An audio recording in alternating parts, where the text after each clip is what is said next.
The reason that I was so excited to talk about the Pride Openweight Grand Prix last time we visited Pride was that is sort of a watershed for when this sport, mixed martial arts, no holds barred, they were still in the middle of changing the name then, but that's when this sport really got serious. And I remarked upon it when we covered it, but if you look at the last UFC tournaments up until the Pride Openweight Grand Prix, the ones that Kerr won and things like that, they were just garbage.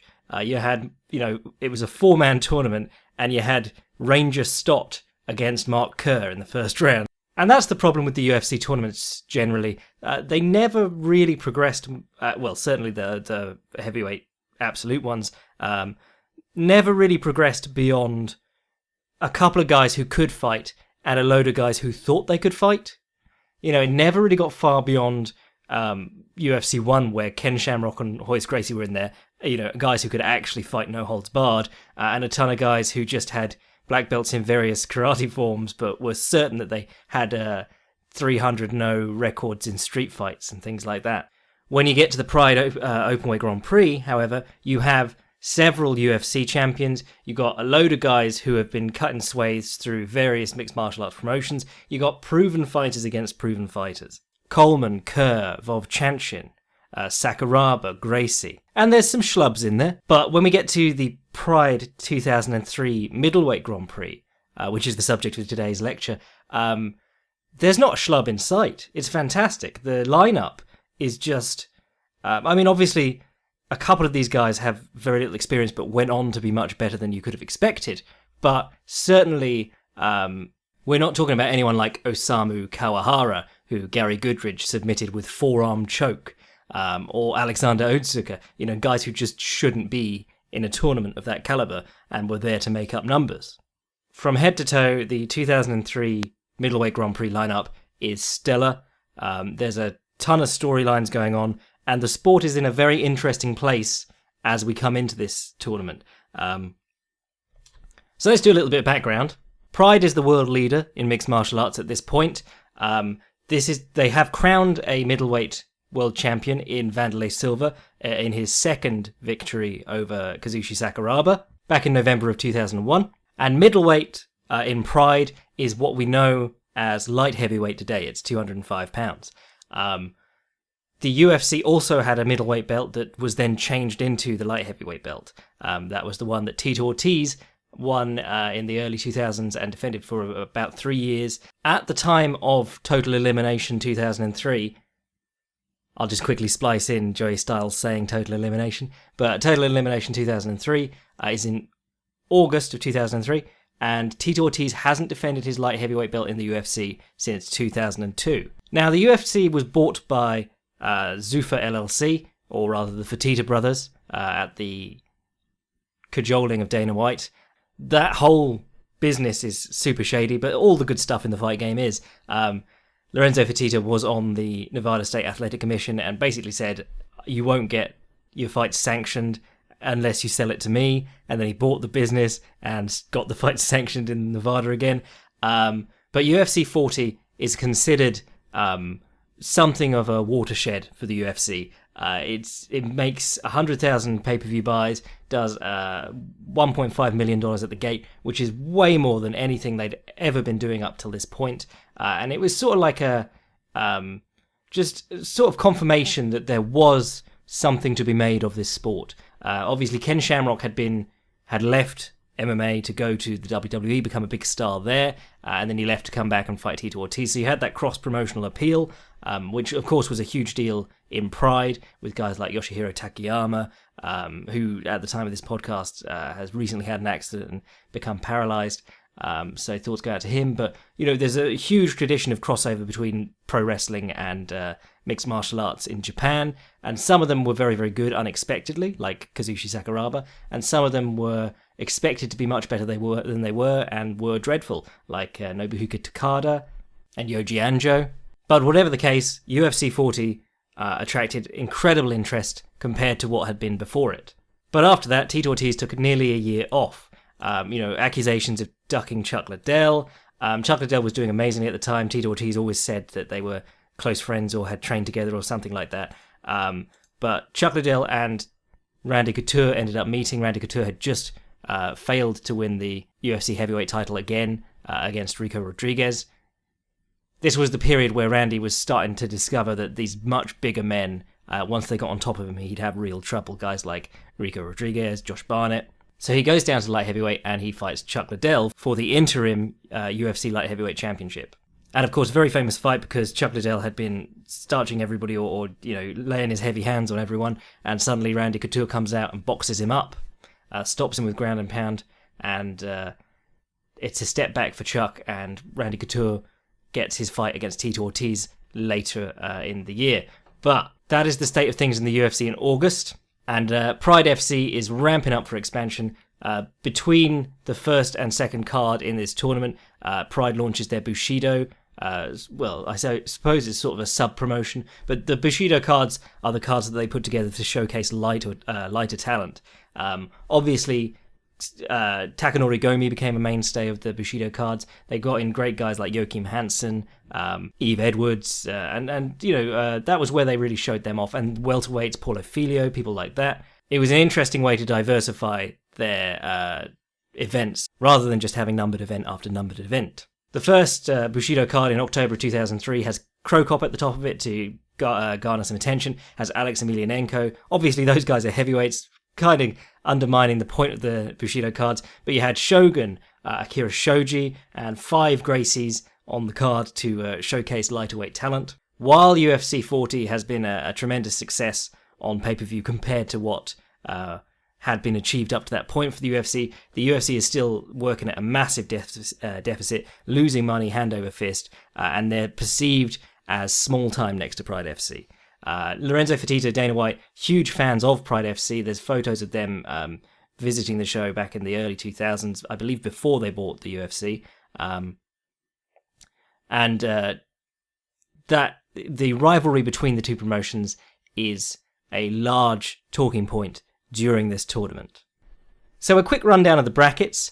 We got Chuck Liddell versus Alistair Overeem, Quinton Jackson versus Murilo Bustamante down one side of the tournament, and Hidehiko Toshida versus Kiyoshi Tamura, and Vanderlei Silva versus Kazushi Sakuraba on the other bracket. So only an 8-man tournament compared to, I believe it was 16 for the openweight Grand Prix, but in what would become a familiar sort of layout. The first fight, or the quarterfinals, would take place on this card, and then you would have 2 fights to determine the semi-final and final on the next card in November. We'll touch on some of the other fights that are going on during these events, but really the focus of today's episode is on the Middleweight Grand Prix and the storylines around it. But, you had a few freak fights in there. You got Gary Goodridge turning up, and stuff like that. So our opener is Chuck Liddell versus Alistair Overeem. Obviously a very young Alistair Overeem and a sort of entering prime Chuck Liddell. Liddell, his record stands at 12-2. His only losses being a arm triangle choke from the bottom by Jeremy Horn back in 1999, when he had 2 fights under his belt before that. And then most recently, just a couple of months before this card in June 2003, Randy Couture boxed him up. Did the famous cage slam, ran him into the fence and lifted his hips out from under him, and just put it on him to take the UFC interim light heavyweight championship a couple of minutes into the 3rd round. Overeem is thought of as the Pride representative in this match because obviously Chuck Liddell's manager there is Dana White. Much is being made of the UFC bringing a man over to fight in Pride. But this is only Overeem's 4th fight in Pride, and Liddell's already had 1 fight in Pride, so they're almost even on experience. Liddell fought Guy Mezger in Pride in 2001. If you recall from the Openweight Grand Prix, I stated that I think Guy Mezger is one of the really underrated talents of this period. He suffered some losses against some of the big names, but he also gave very tricky fights to some of the big names.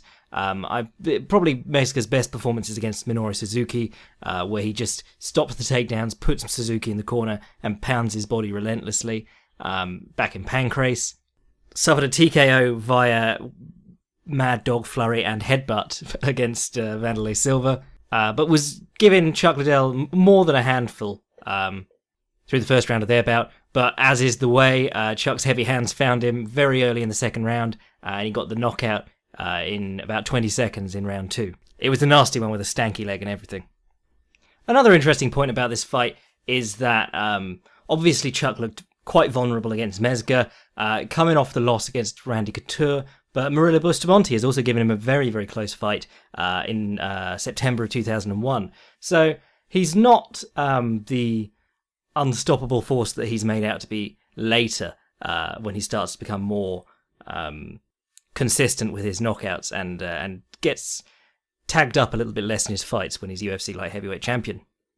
But Alistair Overeem at this time, if you've never seen young Alistair Overeem fight, it's a very interesting experience because he almost always starts with the flying knee, and Dana White says this on commentary for this fight. But yeah, he was mad about knees, running knees, stepping knees, jumping knees. His hands were always a little bit flappy, and he was mad about the guillotine. And most of his wins came either by guillotine or knee.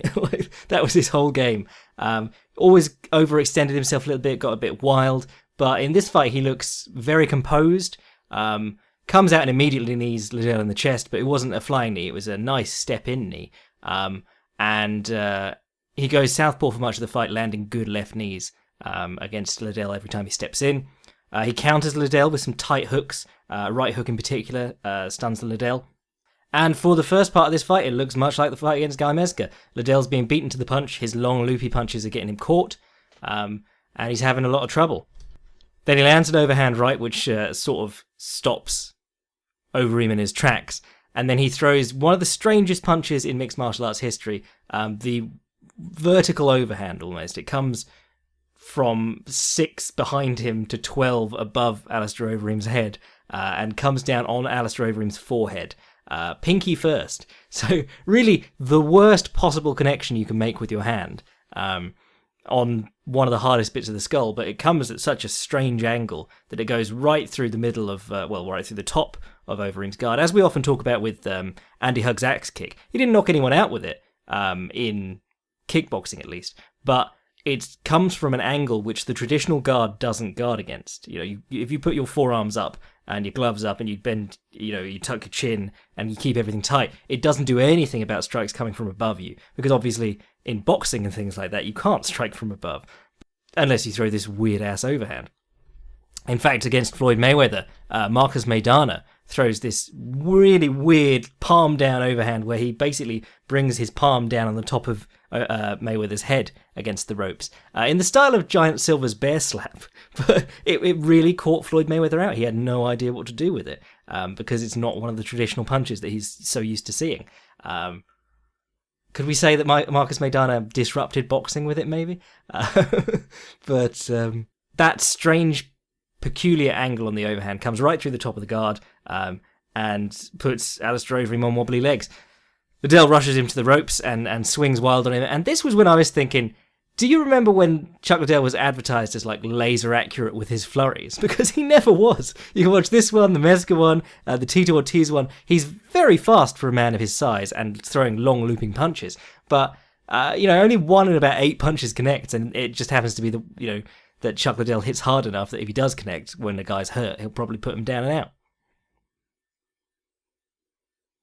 But a left hook sneaks through as Overeem sort of turning away along the ropes, in the style of Max Schmeling versus Joe Louis. That shouldn't do that, should tie up or, move, get away from the ropes. But he turns onto the ropes and he takes a left hand through the front of his guard and is out.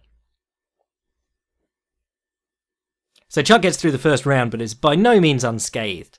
The low hands, what you saw with Chuck Liddell later on, and we'll touch on this when we do the epilogue of the episode, but throughout Chuck's career, he had his hands low to stop takedowns, and it does make also more interesting angles on your punches. Guys like Gene Tunney fight with, or even Muhammad Ali, they fought with their hands low because coming up through the blind angle from below the opponent's guard, it can make for some interesting angles on your punches themselves.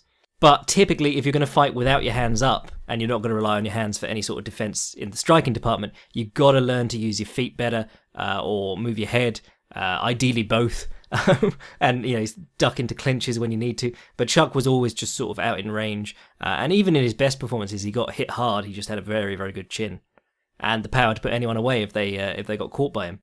So Chuck advances to 13-2, moves on in the tournament. Before we continue, if you choose to follow along with this on the broadcast or something like that, Pride FC's American coverage is in a very interesting place, because Stephen Quadros, who had previously done all the commentary with Bas Rutten, is out, and they are between Quadros and Ronaldo, both brilliant commentators, sharp minds who pick up a lot of what's going on in a fight, and they found a random radio guy called Damon the Dog Perry, and he's atrocious. He's really bad. He's one of those creepy DJs who says baby all the time, and it just constantly talks for the sake of talking. And they did those awful skits between fights where they're at the bar or Bas Rutten's in a military outfit. And yeah, this guy who just is an awful commentator and had nothing to do with anything else in mixed martial arts, just happened to be the commentator for two of the biggest events in MMA history. And if you've ever watched the fights on their own, as I have many times between when this event actually happened and now, you'll go, oh yeah, that guy's really annoying. You know, when you watch Goodridge versus Fedor, and he's finishing him off on the ground, and Damon Perry's screaming, another right to the head, to the head, to the head, and you're just like, why are you saying that? Yeah, that's kind of annoying. But then when you realise that there's a whole 2-3 hour event of him, and you're going to watch two of them back to back, it gets really old really fast. And this is like part of the growing tensions within the American side of Pride. Anyway, Jerry Millen came in. Chad Dundas famously called him professional glommer-on Jerry Millen, because any time Fedor was due to make a big announcement, Jerry Millen would walk into shot on camera, and you'd go, oh great, he's not coming to the UFC then. He'll be fighting some schlub. Jerry Millen just sort of like hangs on to anything he can. Had a huge fallout with Bas Rutten and Stephen Quadros. They really didn't get along. But part of that is because Jerry Millen wanted to cut the skits between fights. And if you've seen the skits, they're cringe-tastic. They're pretty awful. But, you know, who knows what's going on there. He didn't like Maro, and how can you not like Maro? Maro's a solid dude. But we're stuck with Damon Perry at any rate. And even if he makes an astute point, Bas Rutten will say something like, oh, you took the words right out of my mouth. He'll say, do you want them back here? Blah, blah, blah, blah. Bas Rutten will go, thanks. And then he'll say, how do they taste, baby? And you're like, why was that exchange a thing on a professional fight broadcast? But anyway, that's what's going on there. That's how hard it was to get through all these fights. The fights so many amazing fights on these two cards. But that guy really demonstrates how a bad commentator is worse than no commentator. Dude makes Todd Grisham look solid. Anyway, next fight. One of the interesting points of this tournament is that while it's the UFC versus Pride angle, or the UFC invading Pride, you know, NWA style, or it was a Japanese wrestling thing first, there's another quiet invader working his way through the card in Murilo Bustamante. Bustamante is he was the UFC middleweight champion, actual middleweight, not former middleweight, now light heavyweight. When they actually introduced a middleweight belt, he won it from Dave Monet. I believe he TKO'd him, and then he submitted Matt Lindland twice to defend it, twice in the same fight. If you haven't seen that fight, that's the one where Matt Lindland taps out, Murilo Bustamante releases the hold, Matt Lindland says, I didn't tap, and they continue the fight, and Bustamante has to beat him again. But Bustamante, a big player at American Top Team. You know, if you've seen anything from him recently, it'll probably be about Huzumar Palhares, who he's the trainer of. But a very good fighter in his own right. Better boxing than was the usual at the time, and a very, very sharp Brazilian Jiu-Jitsu player. Did I say American Top Team? I obviously meant Brazilian Top Team, sorry. A big rivalry between Brazilian Top Team and Shootbox emerges through these Pride events. But Bustamante signed with Pride after defending his UFC belt and was stripped of it. And this is his first fight in Pride in the middleweight tournament. But this is light heavyweight in actual terms. And Bustamante is not supposed to be here. He accepted this fight on 5 days' notice because Ricardo Arona was supposed to be fighting Quinton Jackson. That fight had to be put off a little bit longer, but the ending was as spectacular as expected. Arona broke his ankle, I believe, and Bustamante had been training to make his Pride debut, so he said, fine, I'll fight at 205. Quinton Jackson obviously has come into Pride. He came in with a loss to Kazushi Sakuraba. He was played up as like a homeless man who fought on the streets. They did this really weird promo package for him. But obviously he's a colourful character. He had a very entertaining style of fighting. He was very good at the with a high crotch. Obviously a very good way to pick people up. But he also liked to duck his head in so that the opponent grabbed the guillotine, and then he'd have one hand around their waist and one hand between their legs in the old school body slam style, and he'd pick them up and try and slam them on their head. He injured Igor Vovchanchin and TKO'd him with that. Sakuraba broke his collarbone against Wanderlei Silva in that exact sort of slam, but we'll get into that later. But by slamming dudes, having really good ground and pound, and being a good hard hitter, Jackson had won over a lot of fans in Japan. And this is his 8th fight with Pride. His record stands at 17-3, Bustamante at 9-1-1. The sole loss on Bustamante's record is a controversial decision against Chuck Liddell, where he did a lot of good stuff, and Chuck didn't look anywhere near as effective as he often was marketed to be. Now this fight, watching it back, was still close, but I do think that Jackson probably deserved the decision victory. He got the split decision. The only times that much was...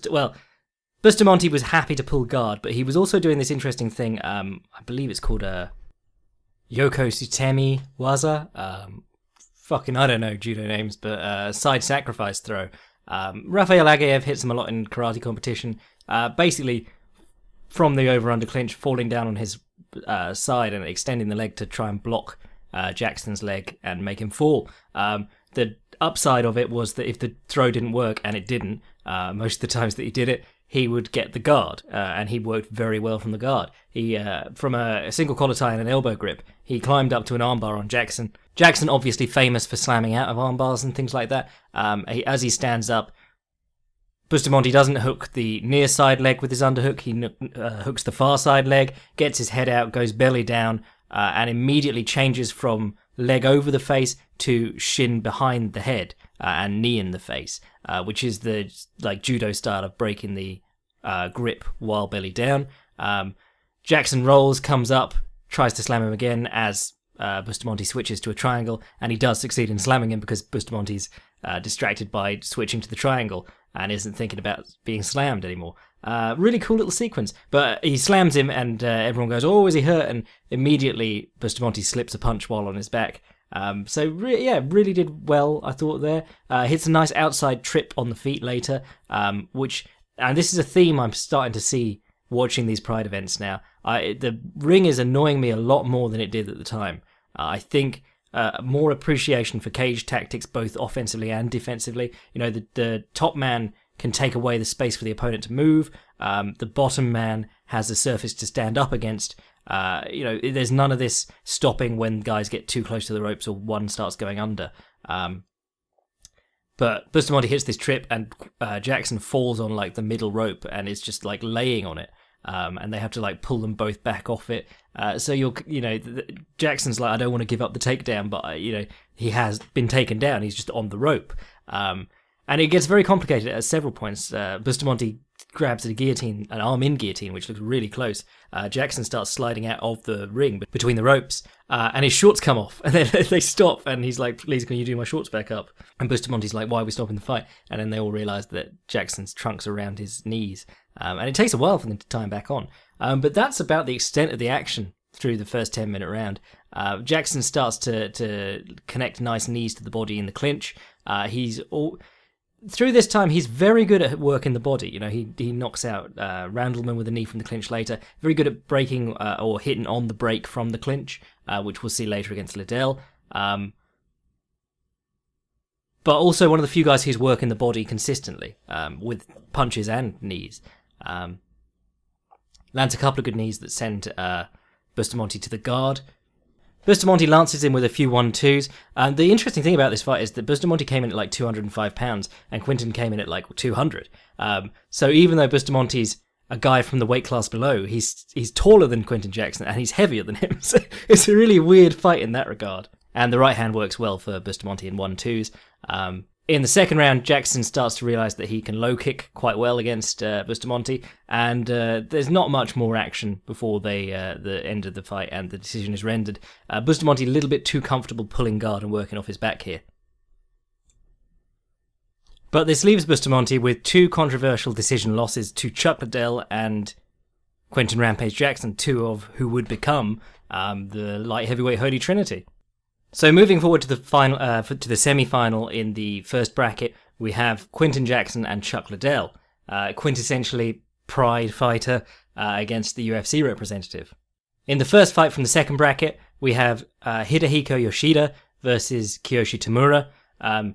Interesting matchup record-wise because Hidehiko Yoshida has a 2-0 MMA record and Kiyoshi Tamura is 25-10-3. That is a world of experience apart. But Hidehiko Yoshida was one to watch in this fight, for the Japanese crowd at any rate. Yoshida had debuted in Pride in a grappling match at Shockwave 2002 against Royce Gracie. In that fight, Royce Gracie had pulled guard. Yoshida had worked to... Well, he slammed him from guard first, which I think is called a daki something. There's a name for it in judo, but picking up the guy from guard by the lapels and slamming him down. Yoshida gets on top of him, mounts him, and applies an Ezekiel choke. He says to the ref, "Is he out?" And the ref says, "Yeah." And the ref calls the fight, and Royce Gracie immediately leaps up and goes, "No, I wasn't out," blah, blah, blah. Classic Gracie loss, really. But it was a questionable call. Hidehiko Yoshida, judo legend, he won the 1992 Summer Olympics in Barcelona at under 70 kilos, and he proceeded to medal in World Championships growing up to the under 90 kilos division in 1999. He retired from judo competition after coming in 9th in the 2000 Summer Games. That's his third Olympiad, and like most judoka, he's nursing numerous injuries. So he started working with his friend and old sparring partner, Tsuyoshi Kosaka, TK, famous for his impact on Japanese MMA without really winning anything substantial, and being the first man to beat Fedor, in a very roundabout way, by getting cut by an elbow by accident. Kiyoshi Tamura is in an interesting position because if you remember our Pride 2000 Open Weight Grand Prix episode, he got a mention in because probably about 6 months after after Sakuraba beat Hoyler in November of 1999, Tamura picked up the second win over a Gracie when he beat Henzo in February 2000. Obviously, Henzo a bit closer to Tamura's size than Hoyler is to Sakuraba's, and it was a decision win over the whole fight. He really took control of the fight, finished the fight in a crucifix on Henzo, so he really got the better of him over the course of the rounds. And he'd gone to 22-5 up until October 2000. He'd been the first Rings Openweight champion, what would become the King of Kings title. And in the October 2000 King of Kings tournament, he gets through the first round, meets Antonio Rodrigo Nogueira, obviously much bigger opponent in the second round. And then he goes on to lose 4 on the trot. He goes to Pride, debuts against Vanderlei Silva in a title fight because he's got this reputation, gets knocked out very quickly. And then he has a freak match against Bob Sapp for some reason. It might have been Bob Sapp's Pride debut, might have even been his MMA debut, I can't remember that. But it was in 2002, and that's the one where Sapp just Donkey Kongs him on the back of the head. So he's got 4 losses on the trot, and his market stock's gone down a bit. He recovers with a solid decision over Manoa Man, who wasn't Manoa Man at the time, he was just the Punk. And in September of 2002, he starches Nobuhiko Takada with a lovely check hook as Takada runs in, which was Takada's last fight. So you got a guy with all the experience in the world against a guy with almost no MMA experience. Kiyoshi Tamura, I forgot to mention, but he's one of the Billy Robinson crew, the pro wrestlers. Can't remember which dojo it is, but it's the equivalent of the New Japan dojo today. But they had Billy Robinson teaching there. Very competent catch wrestler in the same way that Sakuraba was. Went and did wonderful things in rings as a catch wrestler. Had some great matches with Volk Han, both as a pro wrestler and a MMA fighter. But he also has a wicked left leg. He wears the wrestling shoes and he kicks really, really hard. And he used to time the left kick under his opponent's punches and try and break their ribs. And he would also time the left knee the same way. If you watch him knock out Manoa the second time that they fought, That's a really good example of that. But he comes out and he immediately begins kicking Yoshida in the lead leg. He's southpaw, so he starts throwing left kicks into the inside of Yoshida's left knee. And if you are fighting an accomplished judoka or someone who's had a long judo career, kicking them in the knee is a great place to start. Because I can almost guarantee you that anyone who's competed in judo for a good amount of time at the highest levels has knee injuries. Because of the amount of lateral pressure placed on them through moving through throws and landing weirdly and just fighting for throws. It's really not good on your foundations, the judo game. That and your fingers, but you can't really attack the fingers. So Tamura immediately starts working over this knee. He drops Yoshida with a good, I think it's the left hand to the jaw, and invites him back up, starts kicking him in the legs again. Yoshida catches a kick and dives through for like an inside reap on the back leg, but puts his hand across himself in like the arm drag position, as you would do like a Kouchigari or something like that. You see in judo a lot of guys will put their arm across, almost giving up their back, but because they're looking for the throw and they're not worried about a guy taking their back, it doesn't really matter. Also, if you've got the gi to hold on to, you can keep the guy from getting on your back. But he very nearly concedes his back to Kiyoshi Tamura off this throw, gets him back down into closed guard. But the moment he begins looking for his Ezekiel choke, almost the moment he begins looking for it, he locks it in and immediately taps out Tamura. And Damon Perry had said that this is the one thing that Perry's famous for, going, he's wearing a gi, and just being absolutely shocked that Hidehiko Yoshida was coming in wearing a gi. But that, Yoshida is one of the very few guys who insisted on wearing the gi, but actually benefited from it in a big way, because the Ezekiel choke, or the Sodeguruma, I believe it's called in judo, real favourite of his, and he was very sharp with it. So Hidehiko Yoshida moves to 3-0 in his very, very young mixed martial arts career, and proceeds to the semi-final. The final fight of the middleweight tournament on the Total Elimination 2003 card is the third meeting between Vanderlei Silva and Kazushi Sakuraba. They're giving Sakuraba every chance to get this win against Silva now. In their first match back in March 2001, Sakuraba had been unable to get Silva down. He did knock him down with the right hand very briefly, knocked him to his knees. But it was a very quick knockout. Sakuraba couldn't get him down with a low single. And at 1:38 of the first round, the Silva stopped him with soccer kicks and knees. In their second fight, the doctor's stoppage came at the end of the first round after a huge slam off a guillotine attempt. Silva picks him up and dumps him on his collarbone, and it's pretty nasty to look at. And then the next fight, Sakuraba gets injured in a very similar way against Krokop. And that second fight was for the Pride Middleweight Championship. They wanted to get a belt on Sakuraba because Sakuraba had been so amazing in a period where they didn't have any weight classes, basically. He was fighting the heavyweights, and he went the distance in a tournament fight against Igor Vovchanchin, who was the number one heavyweight on the planet at the time, after having the longest MMA fight of all time against Royce Gracie, just like half an hour before. But again, refer to the Pride Openweight Grand Prix episode for more about that. But that's how special Sakuraba had been. But they'd never managed to get a belt on him or anything like that. He was a superstar, but you want to have some kind of jewelry on him, which is why Sakuraba later makes his own Sakuraba belt for fun. But Vanderlei Silva is on a streak of victories dating back to a loss to Tito Ortiz in April of 2000 for the UFC light heavyweight title. That was after Frank Shamrock beat Tito Ortiz in his last defense of that title, and then left citing lack of competition. So Tito Ortiz is a figure in the background of this entire event throughout, and Vanderlei turned his world upside down, as Tito said, with a punch in that fight. But most of it was just Tito doing the Tito thing, getting him into closed guard and laying on him, or hitting him. Back in those days, Tito could actually hit dudes. But Tito really excelled against smaller opposition. He was a guy who cut big weight and would mash guys up against the fence in closed guard. But we're not doing a Tito Ortiz special. We're talking about Silva.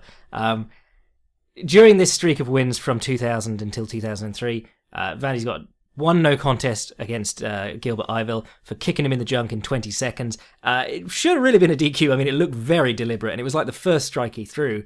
And Iville was so known for cheating. It seemed like something that Vanderlei just did because he has a temper problem. And there was a draw in that time to Mirko Cro Cop in 2002, which was a special rules match. Part of like the big crossover with K1. They had like a kickboxing style match with MMA elements. And Vandy took him to a draw, which was a big bolster for Wanderlei Silva's reputation. And it also began drawing Mirko Cro Cop into the MMA sphere more.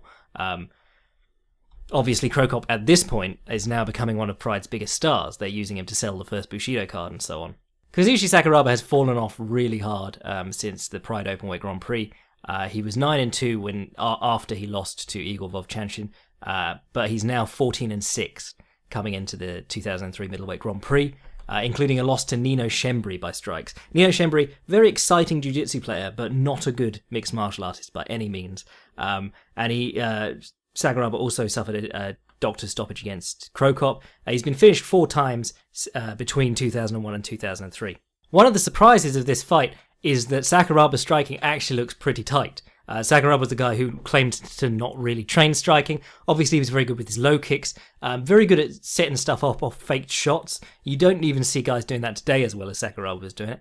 And in this fight, he lands a couple of good left straights on Silva and a nice leaping right uppercut, Prince Nazim style. The problem is that he's doing like a stick and move thing, but he's not moving after he's stuck.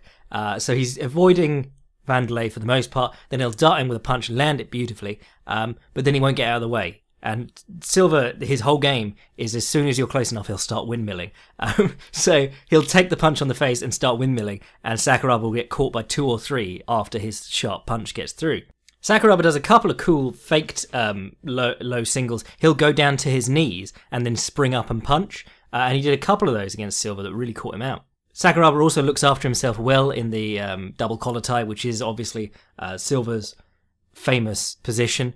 But ultimately, Sakuraba throws a low kick. Silva checks it and immediately runs in swinging, and he catches Sakuraba with his chin up in the air and knocks him out cold. And that's probably the worst knockout of Sakuraba's, well, until later on when he's getting horribly starched at the age of 40. This is one of the worst knockouts of Sakuraba's career. But this is 2003 and people are calling for Sakuraba to retire now. Unfortunately, he continues until 2011, even comes back in 2015 to get beaten on by Shinya Aoki. But it's fairly obvious that like Sakuraba doesn't have it anymore. And Wanderlei Silva is the reigning champion, so he is expected to move on in the tournament anyway. So that sets us up with Jackson versus Liddell and Silva versus Yoshida at Pride Final Conflict 2003. Quick note on some of the other stuff happening on this card, just so you know what's happening in Pride around the same time. Obviously not our focus today, but Cro Cop defeated Igor Vovchanchin in like the battle of the big strikers. Obviously, Igor Vovchanchin was one of the very few successful strikers in MMA early on. Cro Cop came out and blasted him. Left straight, setting up the left high kick beautifully. Igor's right hand started coming in, and Cro Cop just kicked straight through it. Antonio Rodrigo Nogueira got a very contentious decision over Rico Rodriguez. Rico Rodriguez had submitted him with a knee bar in Abu Dhabi, and a grappling competition this is. But Rodriguez did great work from the top in this one, really had his number in a lot of areas. It just seemed like a bad matchup for Nogueira, but obviously Nogueira was the bigger star, and they put him over in the decision. And of course, Fedor obliterated Gary Goodridge to open the night, which was just awful. But we're not getting to K1 points of awful. I was saying to someone the other day, Gary Goodridge's record from 2005 to 2010 in K1 was 2-18, and they kept letting him fight. So Pride Final Conflict 2003 takes place on November 9th, 2003. Got a few freak fights on this. You got Gary Goodridge versus Dan Bobich to open the night, which is an eye poke to spaz out TKO. I've got written down here in 18 seconds. Bobich, Gary Goodridge is gigantic, and Bobich still outweighs him by so much that Gary Goodridge could opt out of knees and kicks to the head on the ground. But Gary Goodridge opts into them, hits him with a left jab in the eye, and Dan Bobich is one of those ones that hits him so perfectly in the eye that Dan Bobich thinks he's been poked. Referee says nah, Bobich is still covering up, and Goodridge just swings for the TKO. And then we get into the actual tournament fights, the semi-finals. Quinton Jackson versus Chuck Liddell is one of my favourite fights of this era of Pride. It becomes, it's a real Fight of the Year contender. I don't know if it actually won Fight of the Year. I don't know who was doing Fight of the Year around this time. But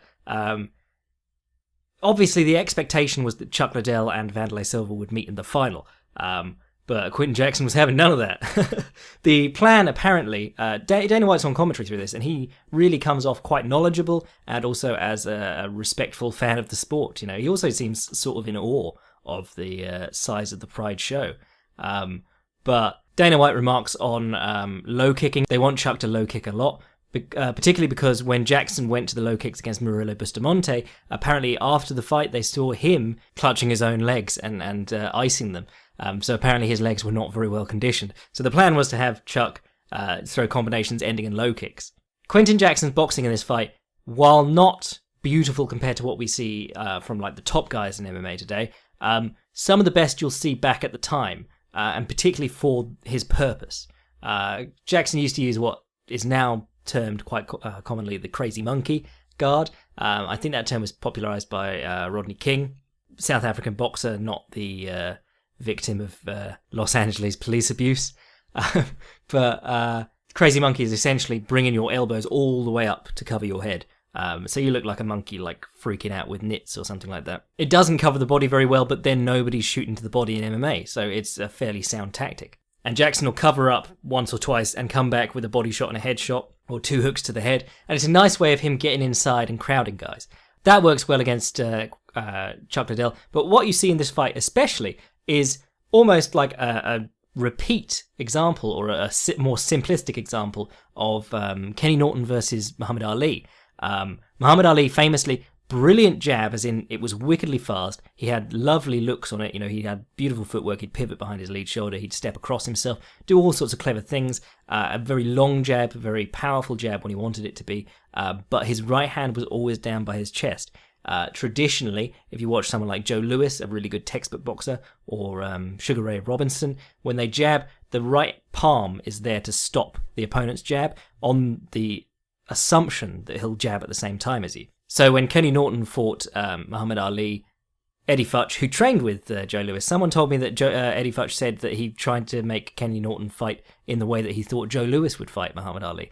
But basically he saw this in Muhammad Ali, had Norton jab with Ali. It's not like, if you hook with a hooker, you're in trouble. If you jab with a jabber who's not looking after his opponent's jab, you've got a good chance of getting the better of him each time. If he jabs your palm and you jab his face, it's fairly obvious he's going to come out worse. And Jackson does this. Every time that Liddell goes to jab, he throws this long jab with his right hand down by his chest, and Jackson will slip his head to the right and throw the jab straight down the center, or catch the jab and throw the jab. Also, he'll catch the jab on his right forearm and cock his hips for a left hook. Just a lot of working off Chuck's very sloppy jab. You'll also see Jackson swinging body shots a lot in counters. He'll take a couple of blows on his arms and come back with the body shot and the head shot. His body shots he really reaches on, leans on, runs for. Very bad technique, but he's doing a very smart tactic in that he's covering and returning fire to the body. If you are a guy who fights with low hands, once you're worrying about getting hit in the head, your hands will start coming up every time you see the opponent move at you, and you can start hitting the body a bit more often. Another thing about that is that Bruce Lee famously said, like, if you've got your hands low, that's your body taken care of. If you start thinking like that, you're going to forget about being hit in the body, and guys can just go between your arms. As the round progresses, you can hear Dana White worrying about the fact that Chuck Liddell's not throwing any low kicks. He's just trading with Rampage, and Rampage looks for a couple of slams, but doesn't really get very effectively. Isn't able to lift Liddell in the way that he would, Daijiro Matsui or someone like that. When he does get Liddell down in closed guard, you can hear Liddell's corner shat and go to half guard, which is a really interesting thing to hear around this time. This is the days when we're still stalling guys out in closed guard, and that's a victory on the ground. But I know that Chuck Liddell worked with Eddie Bravo for a bit and people like that, but Chuck Liddell obviously excels at getting up off that underhook or getting up to his knees and just standing up. No cage to wall walk on here, obviously, but he opens his guard, puts in the knee shield. Jackson starts passing, and Liddell immediately turns into him onto his knees, tripods up and comes out, back to his feet. Really nice, I thought. When you see Jackson on the ground with his ground and pound, I really miss this Quinton Jackson. He became like the boxer, and if people weren't just going to stand and swing with him, he'd complain, and that was his whole game. But back in this day, Jackson's ground and pound was like the best thing about him. Obviously, the slams drew a lot of attention, but he'd be throwing the elbows to the body. No one does that even today, but he was throwing them back then, and they're really effective. Knees to the body on the ground. If you see Jackson knee to the head on the ground, that's great to watch too. Minoa, he finishes with a half Nelson from mount as Minoa is turning towards one of his legs. He half Nelsons him and then draws that leg back and knees him in the face. And the ref just goes, "Nah, mate, that's over." And Minoa gets really upset about it, but he's like, he probably would have killed you. He's twice your size. Another nice thing Jackson was doing was that Liddell was breaking the clinches on his own terms. Like, the referee wasn't breaking them. Liddell would work his way out of the clinches. He'd push Jackson onto the ropes and then free his arms. And Jackson would hit him with the right hand every time they broke. It was really nice. Jackson really good at landing knees from the clinch. Looks for knees to the head on the way out of the clinch. And really, in this fight, he just gets in Chuck's face, much like Randy Couture did. Wasn't moving his head as much, was really relying on his guard more. But it was the same sort of thing. Get in his face, don't let him line up the long shots. If he rushes the shots, he's more likely to miss them or connect on your guard, and then you can come back swinging. And his defensive flaws, or lack of a guard, lack of head movement, those will start to cost him more. Jackson drops Liddell off a jab. Liddell jabs, eats a jab in that same way we were talking about, and then a right hand follows and knocks him down. In the second round, Jackson's just working from his guard, elbowing him in the body. I think he advances to half guard. He puts in the quote unquote rape choke, just starts hitting him in the head, and Liddell's corner throwing the towel. Dana White's pretty classy about this. He says, "Look, we brought a whole team of guys to help Chuck after this first fight and prepare him for the fight with Vanderlei. I'll now send them to Quinton Jackson's changing room and ask if they can help him." I don't know if that actually happened, but it would be pretty cool if it did. I've not been able to find any interviews saying it did or didn't. But I thought that would be a really nice gesture, because that's basically what fighting is. You'll see Conor McGregor talk about this now, because I'm only using him as an example because he's like the most interviewed fighter on the planet. But you'll see guys talking about how the people who beat you, you want to see them do well, because that that raises your stock. If they do badly after they've beaten you, you just lost to some nobody. If you lost to a world champion earlier on, that's really good. So Chuck's mini career resurgence takes a bit of a stumble in this loss. Quinton Jackson's stock just rises immediately. Probably the best opponent he's beaten so far, and he's now into the final against the winner of Vanderlei Silva versus Hidehiko Yoshida. A lot of people were counting Hidehiko Yoshida out of this fight against Vanderlei Silva because of his lack of experience. He came out and surprised everyone. He did a really good job. More so in the second fight, which we'll talk about on another occasion, because the middleweight Grand Prix are so good.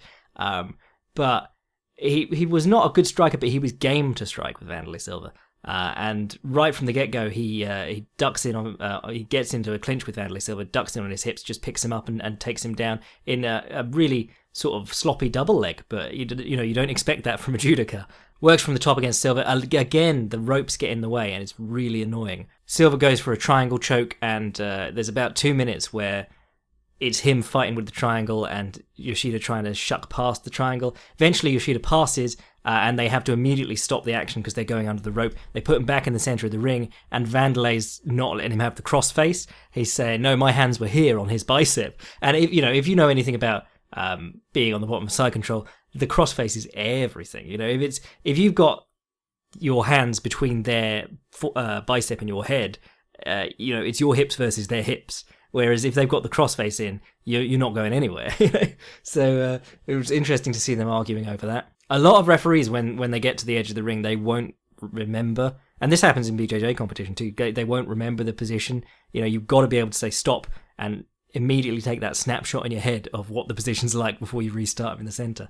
So Yoshida lost out a little bit on that, but he began looking for his Sodegaruma, the Ezekiel sleeve choke, from side control, and he let Vanderlei out. Vanderlei turns into him, gets to his knees, picks him up in, I believe it's called an Iranian, with the head between the opponent's legs, as Weidman did to Silva, picks him up, bundles him over, and eventually the two get back to their feet. And Vandy does some really good damage on the feet. He's got the good knees and the clinch and things like that. Opens Yoshida's face up. When they hit the mat in Yoshida's guard, actually, Yoshida plays a guard very similar to TK. The TK guard was like a ultra-touted thing because it was what Mo Smith and Frank Shamrock said they learned in the Alliance, which was like just a training exchange of knowledge between them and TK. But what people remember TK's guard for is that he'd bring the opponent's hips off their feet in close guard, so he'd bring their posture forward, control their forearms on his chest, like clamp them down Fedor style, and then he'd put the soles of his feet on their calves. Which if you play any half guard, that's like the old school way to try and get back to butterfly guard. You stomp, quote unquote stomp. You can't really stomp with much power from there, but you press down on the back of their calf with one foot while you free the other to put it in the butterfly hook. But it's an interesting thing because if you've got your feet on their calves, they can't then sit their butt back onto their calves, which is how you would go about regaining your posture. So really cool little position. And he goes for a couple of arm bars from there. Yoshida, very good arm bar specialist. But Vanderlei's having none of it. He was a much better grappler than people remember. And people are remembering him as a really bad grappler because of this fight with Chael Sonnen recently. But I think that's more his takedown defense. A lot of Vandy's takedown defense was either grab the guillotine or, he'd walk forward swinging, and then when they shot in, he'd grab them around the chest, the old chest compressor, and just sprawled as hard as he could. And that'll work if you're a lot stronger than the dude. But it's not a particularly technical defense to the takedown attempt. Whereas nowadays you're seeing guys use their footwork much better to respect the takedown attempts and deny them, as opposed to wait for them and fight them off. Yoshida does a cool thing that you occasionally saw from Ronda Rousey, but throwing the left hook and using it to grab around the head. He'd left hook Vanderlei, and Vanderlei would immediately rush in to try and grab his head, and he'd just grab over the back of Vandy's head, hit a nice. It was basically just a headlock takeover to the mat. And he does this a lot, Yoshida. Like, he almost bulldog choked Tamura, but if he's got a headlock, he'll just crank the shit out of it to see what happens. Billy Robinson favourite, put the blade of your forearm under their cheek and just wrench it as hard as you can. But at the end of the fight, Yoshida's bloodied up, and Vanderlei Silva seems to be to the victory. And he gets the decision in after 2 rounds of action, 1 10-minute, 1 5-minute. That's how they're going for these semi-final fights. Interesting thing about Yoshida, take this with a grain of salt because I got it from Damon the Dog Perry, but apparently the sponsor on the back of his gi paid $100,000 to get on the back of his gi. So if anyone ever says like wearing a gi is a waste of time in mixed martial arts, it is more space for adverts, which is most of what you'll think if you ever go and watch like a world-class BJJ competition. The amount of patches, you're like, where is there space for more patches on that gi? But a very admirable showing from Yoshida in just his 4th MMA fight. That rivalry is something that was very unexpected, and the second fight with Silva is even better. So while they were cooling down and in recovering in time for the final of the tournament, there were a couple more fights on the card. Bustamante versus Dan Henderson was for the reserve place in the tournament, and this is a real shocker because Bustamante is 9-2. He's only lost by close decisions to Chuck Liddell and Rampage Jackson, who are 2 of the top guys in the world at that weight. Comes in, shoots on Dan Henderson, who looks a lot smaller than him. Dan Henderson hits him with a knee from the quarter Nelson and just swings wild at him, and doesn't really hit him that clean on the ground, but the ref steps in to call the stoppage at 53 seconds of round 1. So a very strange change of fortunes for Bustamante. Antonio Rodrigo Nogueira and Cro Cop were in the main event for the interim heavyweight title because Fedor injured his thumb. But so Nogueira and Cro Cop go at it. Cro Cop head kicks Nogueira flush, just beats the tar out of him for most of the fight until Nogueira finally gets him down in round 2. Cro Cop bucks him off out of mount, turns over, and Nogueira snatches up the belly down over the back armbar, and it's gorgeous. Round 2 submission for Nogueira. And in the final fight, which is interesting for us because it relates to the middleweight tournament and the middleweight title picture, or the light heavyweight rather, title picture at this time. Sakuraba has a fight against Kevin Randleman. Kevin Randleman is coming back from a car crash and is looking to get back in the game. Sakuraba obviously much smaller than Randleman. And in this match you've got like a matchup of all the savvy and technique that you could put in a wrestler against all the athletic gifts that you could put in a wrestler. I mean, Sakuraba is not by any means a physical specimen. The dude was a chain smoker in his prime. He always had good cardio and amazing heart, but sloppy stand-up technique, not particularly fast, not particularly hard-hitting, not particularly strong, maybe surprisingly strong for his size, but a lot of what he did was just setting traps and doing clever things. So for 3 rounds it's pretty boring. In the third round, Randleman takes him down, and Sakuraba immediately gets to his hands and knees, builds up, starts looking for the Kimura. Randleman keeps slamming him back to the mat. Matt returns, Ben Askren style. BJJ Scout shout out there. But just keeps returning him to the mat. Sakuraba keeps working up to his hands and knees, grabbing a hold of the Kimura and trying to break Randleman's wrists apart, stiff arming straight down towards his crotch. Eventually breaks an arm free, sits back and wrenches the Kimura. Randleman rolls over his head, and Sakuraba rolls all the way over for the armbar. Interesting to compare this armbar to the armbar that Bustamante attempts on in the first round of this tournament. Belly down armbar, generally a good idea to go with that shin over the back of the head, to change from a standard armbar to the sort of armbar where you want them to roll, because you can drive that knee into their head and try and break the grip.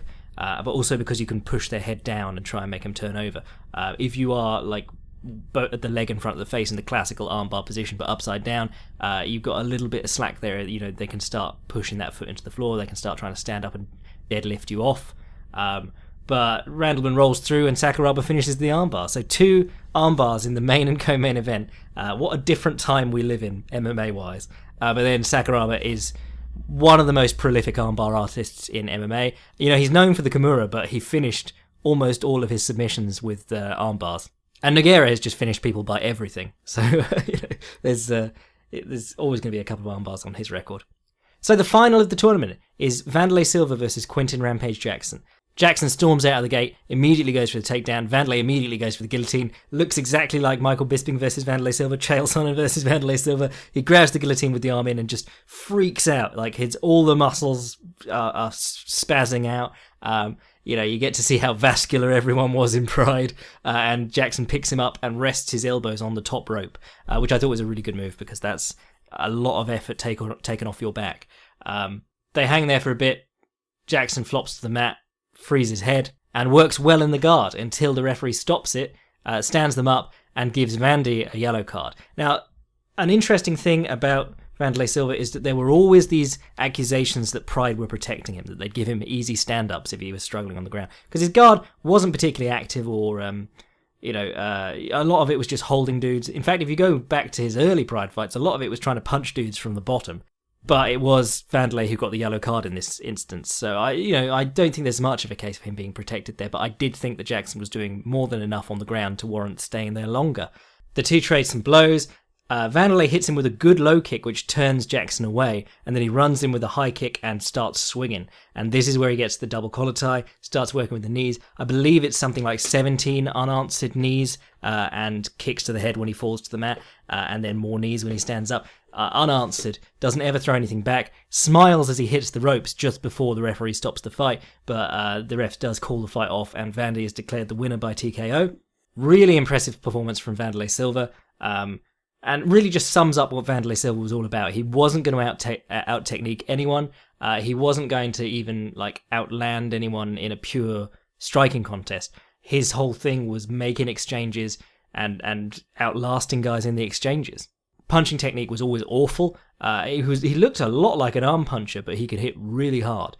And a lot of that aided him getting the double collar tie, because he'd go round the arms if he really felt like he could. And you'll see this with Fabricio Verdum too. It's getting that double collar tie at any cost. But that's the Rafael Cordero sort of thing. So Wanderlei Silva, the first Pride middleweight champion, is now the first Pride middleweight Grand Prix champion in what was going to become a very interesting division. And you can see why it was going to become an interesting division. You've got all these guys. You've got the UFC's guys, the Pride guys. Sorry, the UFC's guys, the Pride guys. You've got guys who are sort of in the middle of the mix. You've got guys jumping around between the two. It's a very interesting place to be, the Pride middleweight division, or the World Light Heavyweight division, we'll call it.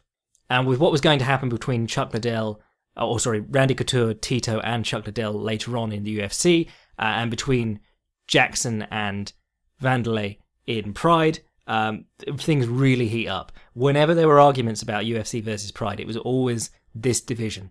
And it's crazy to think about now, with the state of the light heavyweight division as it is, that after the Pride buyout, this was the division we were all psyched for.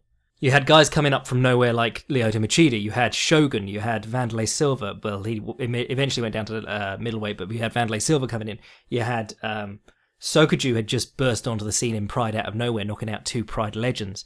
You had Little Nog and all the guys who had already been in the UFC. So it was a very interesting time. But, now it's almost the polar opposite. There's almost nothing going on in that division. And the sort of trinity that this set up between Vanderlei Silva, Chuck Liddell, and Rampage is the really interesting thing. Rampage obviously came out of this tournament very well, but hadn't really hit his stride just yet.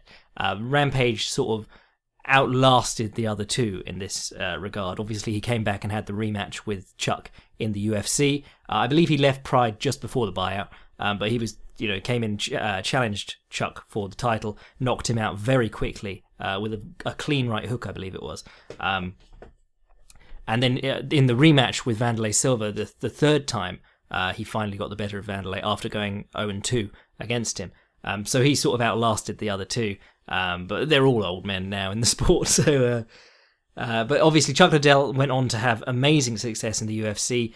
Got 2 wins back over Randy Couture by learning to use his feet better. Really, if you're not going to move your head and you're not going to raise your hand to deal with the punches, use your feet better. And he did a wonderful job of that, cutting angles.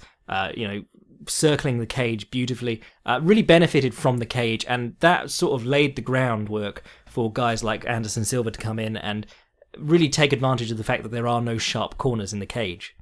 But the star of our story has been Vanderlei Silva throughout, and he was the star who really emerged from this tournament in number 1 position. Obviously, while the Japanese wanted Kazushi Sakuraba to be the... Pride probably wanted Kazushi Sakuraba to be the champion, Vanderlei Silva's style was so fan-friendly. It was the particularly under Pride rules with soccer kicks and stomps. Vanderlei Silva, he fights like Blanka from Street Fighter. He's just a wild man.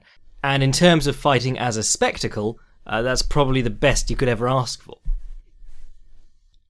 Vanderlei continued on an incredible streak of performances in Pride.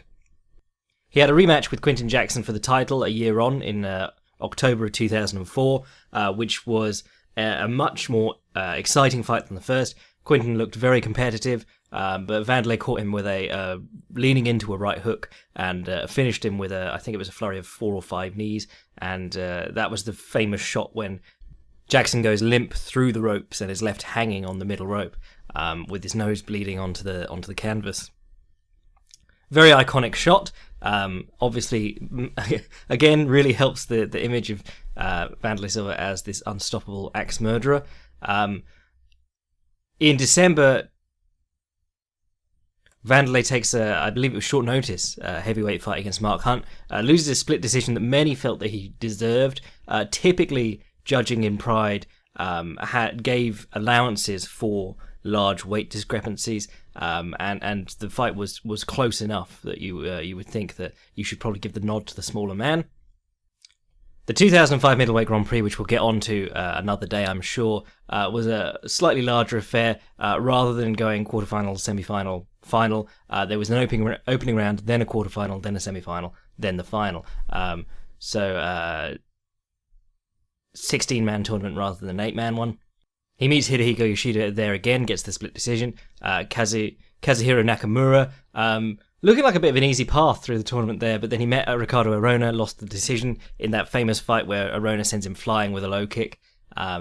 Shogun goes on to win that Grand Prix, but Vanderlei is still the middleweight champion. He enters the Pride 2006 openweight tournament, takes on Fujita in the first round, TKOs him, but then he meets Mirko Cro Cop in the second round of that tournament in September 2006, and Cro Cop just takes him apart, sidesteps all his straight line rushes, counters with the left straight from the open side, catches him with the head kick late on, and knocks him out, which is obviously the first time that anyone's seen that happen to Vanderlei.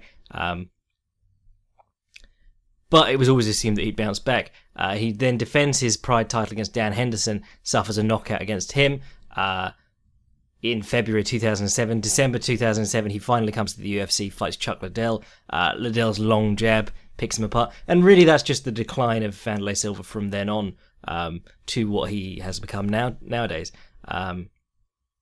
There's all this talk about steroids and things like that. Obviously, Pride didn't test, so you're pretty much assured that most people were on it. But the UFC's testing at this time was only what was mandatory with the sanctioning body, and those really are not the kind of tests that catch proper athletes on proper cycles out.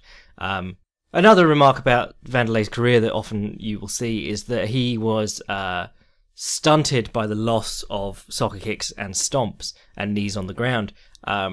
Against Bisping, he knocks Bisping down and immediately, he has to hold himself back from kicking Bisping in the head on the ground. But really, Vanderlei Silva's entire game was winning trades, and not winning trades through good head movement and covering up and countering, winning trades by taking a punch and landing harder punches, which of course is a style that doesn't age very well. Cro Cop was a guy who didn't even let him have the exchanges. He just kept stepping offline and blasting with the left straight. But someone like Quinton Jackson, once he'd sharpened up his boxing, the cover and return was how he knocked out Silva in their third fight.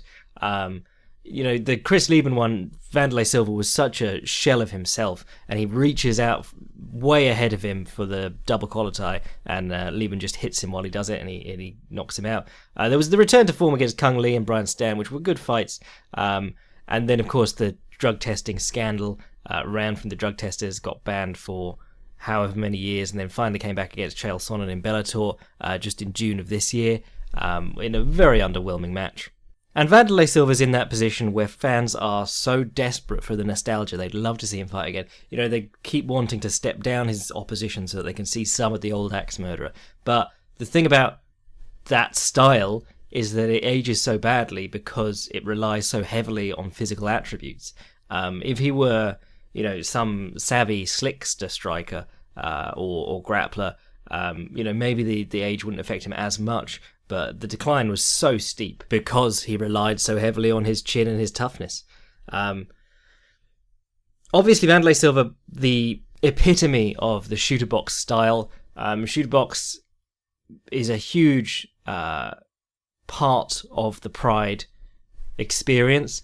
The successor apparent for Vanderlei was Mauricio Shogun Rua, who again shoot box, very similar in some aspects of his style, a bit more slick as a kicker. Pele Lande Johns obviously was the Vanderlei Silva prototype, they call him, but he came first in the shoot box guys when they were just fighting in the Brazilian Vale Tudo events. Very strong pedigree of fighters from that camp, and it's interesting comparing them with BTT, Brazilian top team. You got guys who are jiu-jitsu specialists who train their striking but are mainly jiu-jitsu specialists, and then at shooter box you've got guys who are just wild men who'll swing for the finish from anywhere, and they have good jiu-jitsu but really hunt for the knockout in most of their fights.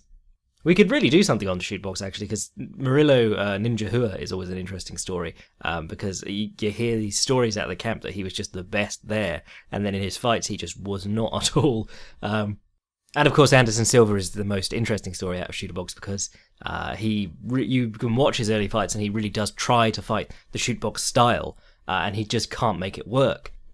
But then he goes on a sort of world tour, works with Nogueira, a former Brazilian top team guy, and creates this style that's more elusive, counter-fighting based, and doesn't go forward swinging and try and sprawl on his man, which was the Vanderlei Silva 101. In fact, Anderson came to resemble a little bit more Chuck Liddell in terms of using movement to and circular movement of the cage to avoid takedowns. But obviously his footwork was a good deal better, and he actually avoided the takedowns. He didn't just keep his hands down in case he got caught with a takedown attempt. Vanderlei Silva was, a made-for-TV sort of star. His fights were always exciting. And there was always something like, when you were watching it, you really felt the full brutality of the sport you were watching. Nowadays you can almost sell people on it by saying, no, it's a lot more technical than you think it is. But Vanderlei was really just violence personified. And some of that had to do with Pride's matchmaking for him. We talked about the stand-ups and the yellow cards and things, and how they really did. It seemed like they went out of their way to make his fights more entertaining once he had that reputation. Get him back on the feet, let him stand with Vanderlei. But there was also a lot of just you don't want to say can crushing, but can crushing. Guys like Tatsuya Iwasaki, Alexander Otsuka, Shungo Oyama. These are guys that he'd beaten like after he had already shown that he was the best in the world by beating Kazushi Sakuraba. The other thing is that a lot of Pride champions had like streaks of non-title bouts for seemingly no reason. After winning this Grand Prix, he has back-to-back non-title fights against Ikuhisa Minowa and Yuki Kondo, guys who probably didn't have any business being in the ring with him. And then he'll defend his title against guys like Hiromitsu Kanehara, who, if you know anything about him, he was a bit of a schlub. He was 15-9 by the time he fought Wanderlei Silva, coming off a draw in rings. So why was he defending his title against? Why was Wanderlei Silva defending his title against that guy? Nobody knows. Actually, interesting note about Kanehara while I've got his record up. From 2002 when he fought Wanderlei to 2009, he picked up a single win. That's stunning. Anyway, yeah. So there was always that criticism of how Pride handled Wanderlei Silva. It always felt like they were feeding him some bums, but he fought guys like Quentin Jackson, Ricardo Arona, Sakuraba, and then obviously went up and fought Krokop and Mark Hunt. So the guy wasn't looking for a way around challenges. It just seemed like Pride liked getting him in the ring often against guys that they knew he'd knock out. But that's much like we touched on earlier with Krokop in the Bushido event against Alberto Patron. What's his name? Dos Caros Jr. There's no reason for them to be in the ring together, but they put that fight together quickly to sell the first Bushido card because they knew people had come out to watch Krokop knock some sucker out. The middleweight division, the light heavyweight division / middleweight division continues to be Pride's big selling point. It's the most talent-rich division in their organization, and Wanderlei is champion until just about the end. It's right on the end that Dan Henderson catches him. And from about 2005 to 2007, you have that wonderful era of mixed martial arts, especially in the light heavyweight division, where you have Chuck and Wanderlei, the old rivalry that everyone always wants to see. I want to fuck Chuck. That fight everyone wanted to see that never got to happen in the Pride tournament. You got Quentin Jackson getting better and better. But you got the young guns, Mauricio Hua and Ricardo Arona coming up. Well, Ricardo Arona, not so much a young gun, but really coming into his own in the later part of that 2005, 2006.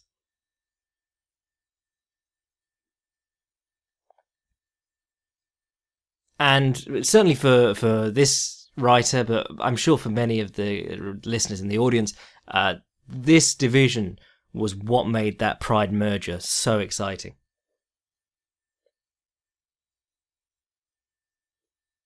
The final note on this is that, and sort of a sour point for many Pride fans, Pride Never Die fans, is that allegedly Dana White made a bet with Saki Kabara, the guy in charge of Pride, that he would give him $100,000 if Chuck... Oh, it was a $100,000 bet that Chuck would win the Grand Prix. But when Chuck went out in the semi-finals, it was changed to if Chuck fought Wanderlei in the finals and lost. But you never know. It sounds like a handshaky sort of wager. If they had anything on paper, they would have challenged them legally over it. And $100,000 not earned in a bet, or rather, Dana White welching on a $100,000 bet is not going to tank the company, or it shouldn't. If your company is in the state where you're planning on winning a wager to keep it going forward, you're not really running a company very well. But of course, Pride continued for many years after this. They had network deals on TV that were very well watched. The eventual sale of Pride and the sort of collapse towards the end is not really at all related to this tournament.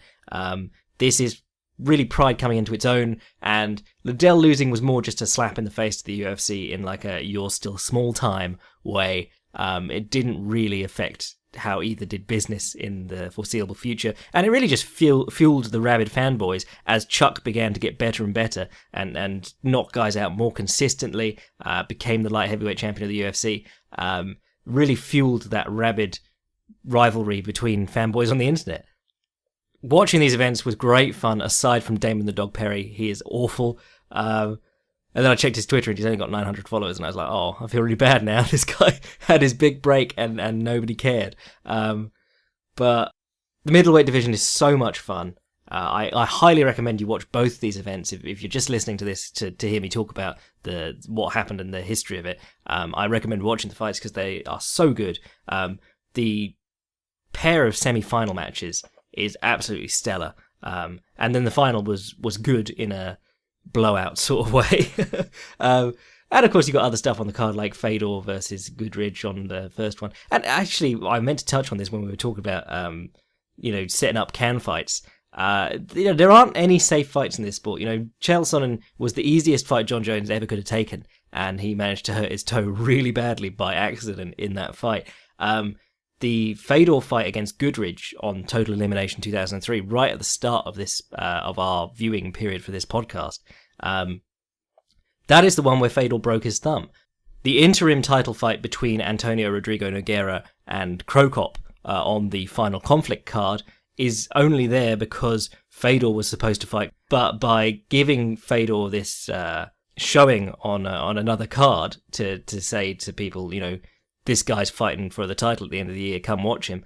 In beating Goodridge's skull with his fists, Fedor hurt his hand to the point where he had to take time off and duck out of that title fight.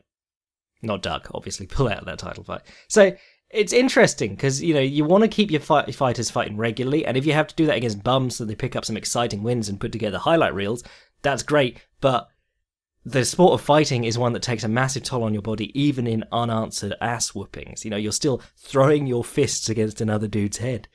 So an interesting thought, just in this era where guys don't seem to fight enough for our liking, and we complain about it. Anyway, thanks for your support, and I'll give you a shout when I decide what we're doing for the next history episode. And I'm not telling anyone else this, but new primer hopefully coming soon. I've got a great idea for it. I reckon you'll like it.